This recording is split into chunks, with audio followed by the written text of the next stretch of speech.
Jonah, chapter 1. The word of Yahweh was addressed to Jonah son of Amittai.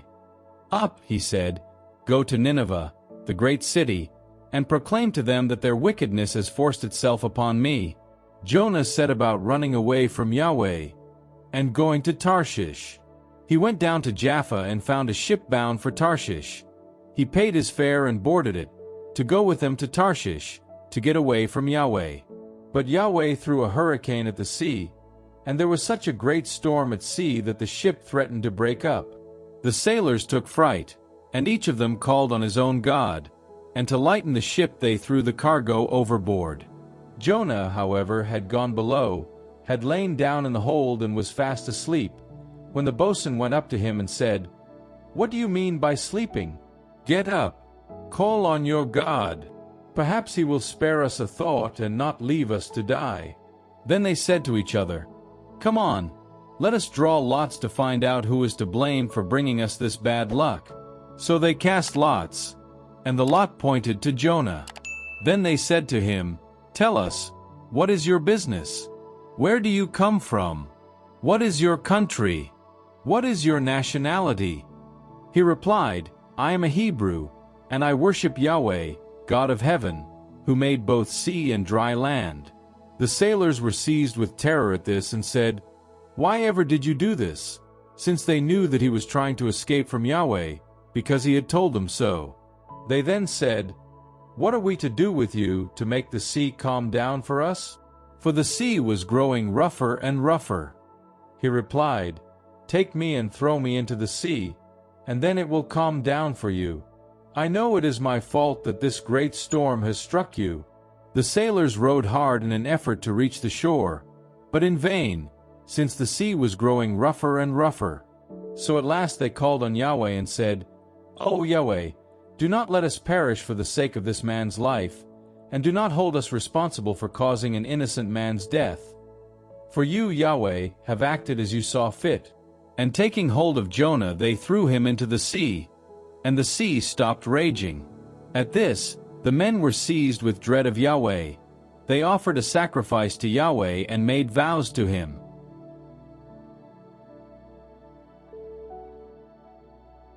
Jonah, chapter 2. Now Yahweh ordained that a great fish should swallow Jonah. And Jonah remained in the belly of the fish for 3 days and 3 nights. From the belly of the fish, Jonah prayed to Yahweh his God. He said, "Out of my distress I cried to Yahweh, and he answered me. From the belly of Sheol I cried out. You heard my voice. For you threw me into the deep, into the heart of the seas, and the floods closed round me. All your waves and billows passed over me. Then I thought, I am banished from your sight. How shall I ever see your holy temple again? The waters round me rose to my neck. The deep was closing round me, seaweed twining round my head. To the roots of the mountains I sank into the underworld, and its bars closed round me forever. But you raised my life from the pit, Yahweh my God. When my soul was growing ever weaker, Yahweh, I remembered you, and my prayer reached you in your holy temple. Some abandon their faithful love by worshipping false gods, but I shall sacrifice to you with songs of praise. The vow I have made I shall fulfill. Salvation comes from Yahweh. Yahweh spoke to the fish, which then vomited Jonah onto the dry land.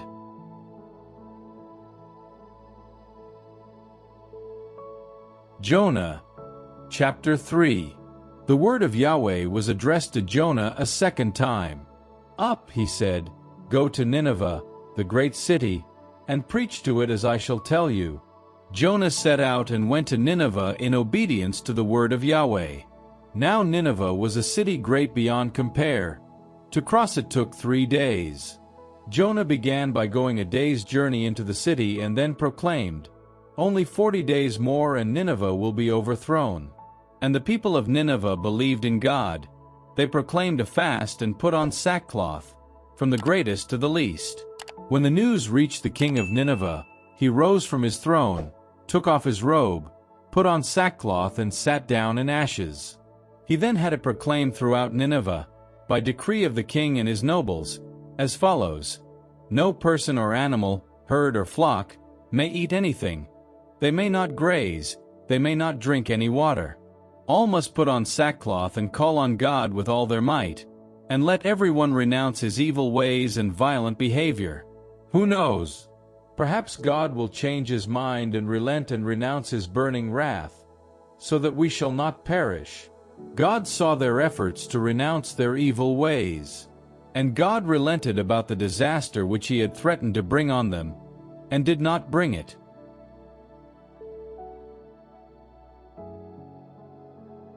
Jonah, chapter 4.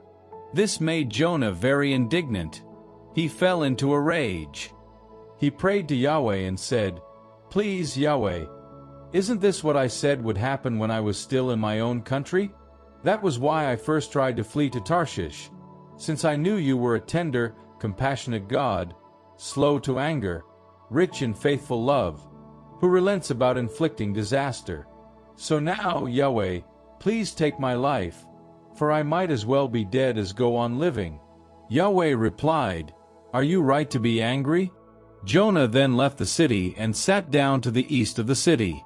There he made himself a shelter and sat under it in the shade, to see what would happen to the city. Yahweh God then ordained that a castor oil plant should grow up over Jonah to give shade for his head and soothe his ill humor. Jonah was delighted with the castor oil plant. But at dawn the next day, God ordained that a worm should attack the castor oil plant, and it withered. Next, when the sun rose, God ordained that there should be a scorching east wind. The sun beat down so hard on Jonah's head that he was overcome and begged for death, saying, "I might as well be dead as go on living." God said to Jonah, "Are you right to be angry about the castor oil plant?" He replied, "I have every right to be angry, mortally angry." Yahweh replied, "You are concerned for the castor oil plant which has not cost you any effort and which you did not grow, which came up in a night and has perished in a night. So why should I not be concerned for Nineveh, the great city, in which there are more than 120,000 people who cannot tell their right hand from their left, to say nothing of all the animals?